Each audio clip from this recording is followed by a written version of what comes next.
Module 7, Lesson 1, Musical Development of Infants and Toddlers.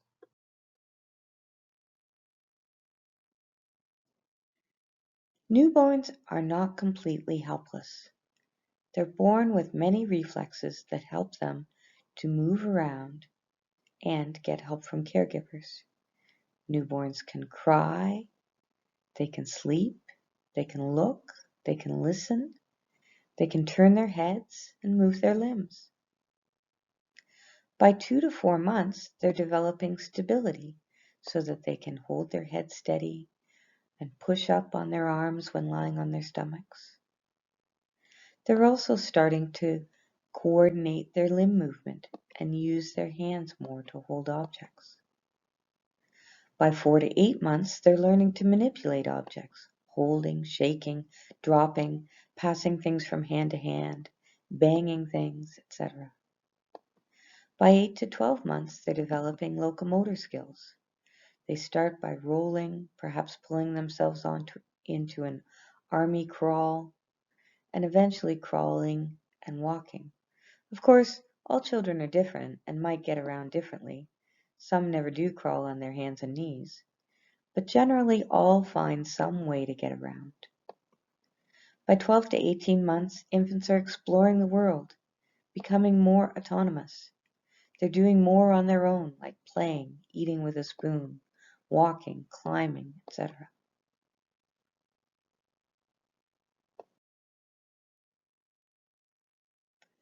As their body and motor skills are developing, so are their vocal skills. Infants are able to vocalize right from birth, but only by crying. Around 4 months, they learn to do something that we call cooing.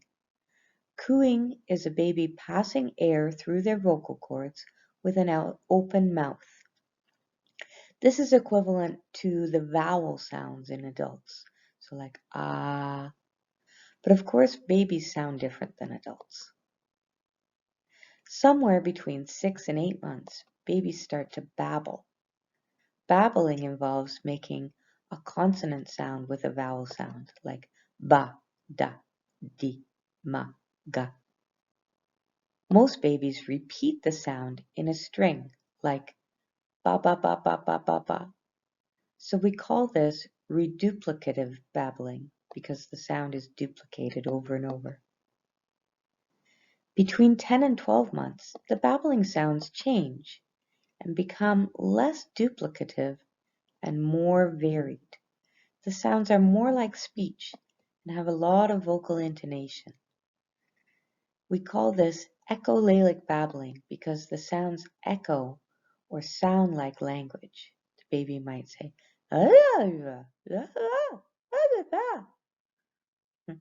so it sounds like they're trying to say something to us. Maybe they are. Esther Mang is a researcher who studied children's early language sounds by recording children over several months of their early lives. She found that sometimes babbling sounded like speech sounds, but sometimes babbling sounded more like songs. Between 12 and 18 months, babies start to use words.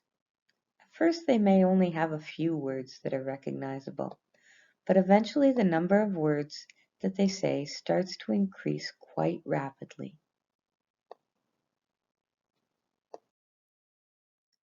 So what can infants do musically? Listening to the world is important. Listening is how children start to learn about the sounds in the world. In the first few months of life, babies are very aware of sounds around them. They will search for sounds. They'll turn their heads. They're aware of music, but they still have a preference for voice over instrument sounds. When a baby is crying or fussing, they'll get quiet and listen to the human voice, especially to singing. Faster and more playful songs will cause a baby to get more active and move his or her limbs, while lullabies will help to soothe and quiet a baby. By 4 to 8 months, infants are more aware of music and will turn toward music to hear it and see where the sound is coming from. They still get quiet or active depending on the type of music that you play, or the beat or the rhythm of the music. At this stage, they're starting to manipulate objects more and more, so they enjoy creating sounds with objects, like rattles or other toys. Between 8 and 18 months, as locomotor skills increase, you see more body movement in their reaction to music.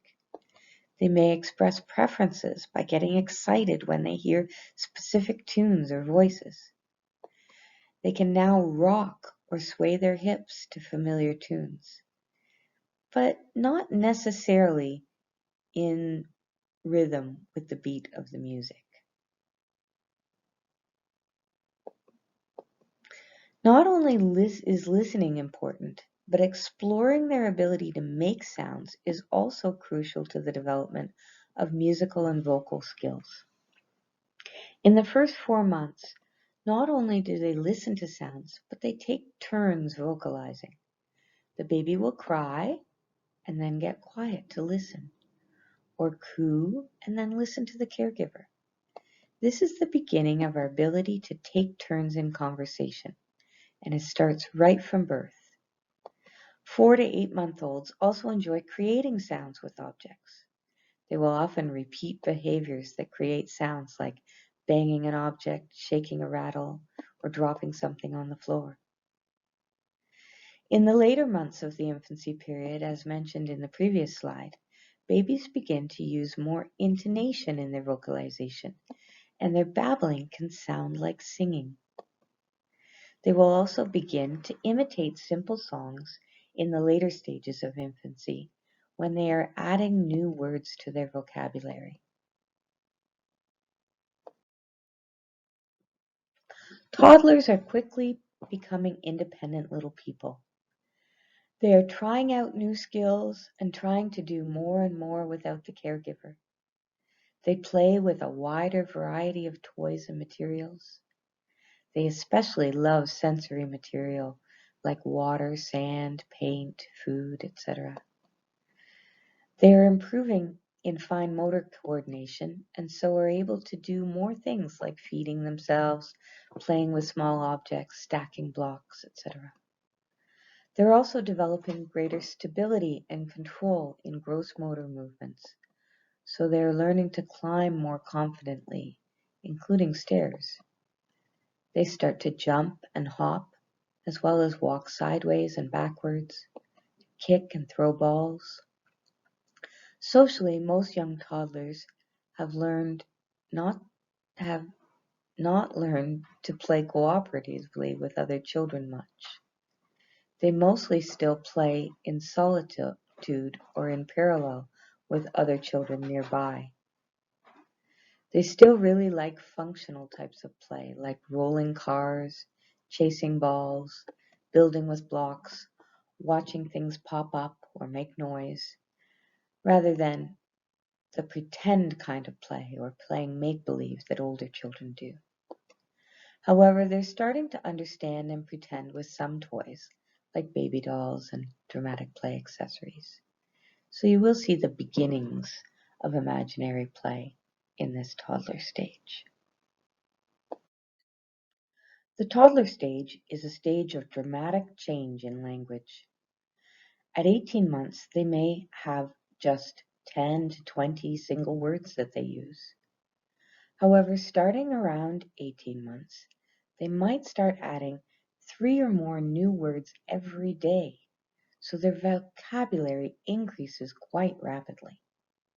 After a few months of large increases in the number of single words that they use, when they are close to 2 years old, they start combining words into short 2-word sentences.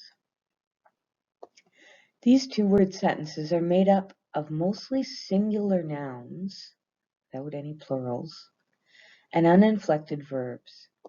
So their sentences are like, "Mommy go," or "Play toy." Then, before they exit the toddler stage, most children start using complete sentences with 3 or more words. These sentences begin to have more verb tenses and other inflectional markers like S's for plurals. They're approaching more and more adult-like language very rapidly.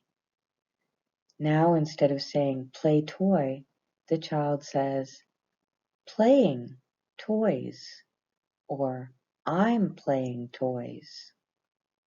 So the child's sentences are getting more adult-like.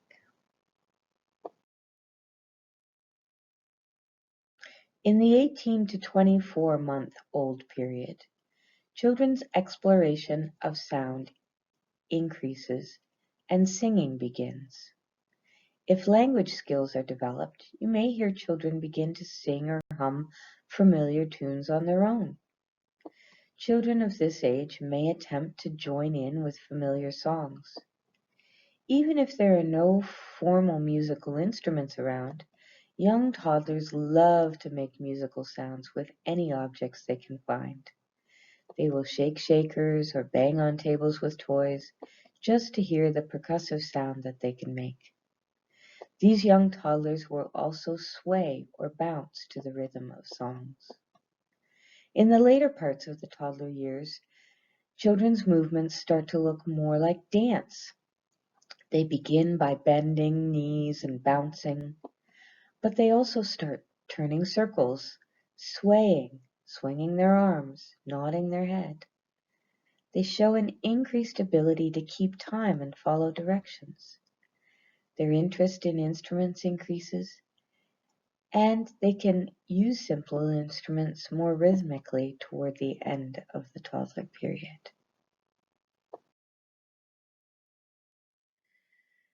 Earlier in the course, we discussed the importance of music in the lives of children. However, researchers continue to find out new things about how music can influence us as humans. Laurel Trainer is a researcher from McMaster University in Hamilton. Her work centers on how musical experiences influence children.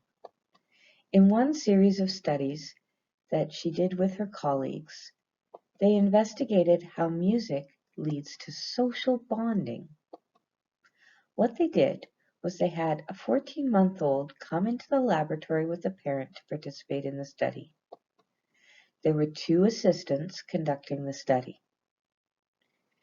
So look at the picture on the slide. One assistant held the baby in an outward-facing baby carrier, so the baby could see the other person. Then some music played over speakers that the baby and the assistant who was holding the baby could hear. The assistant who was holding the baby bent her knees and bounced to the beat of the music, up and down, up and down, up and down to the beat of the music. At the same time, the other assistant is wearing headphones, as you can see in the picture.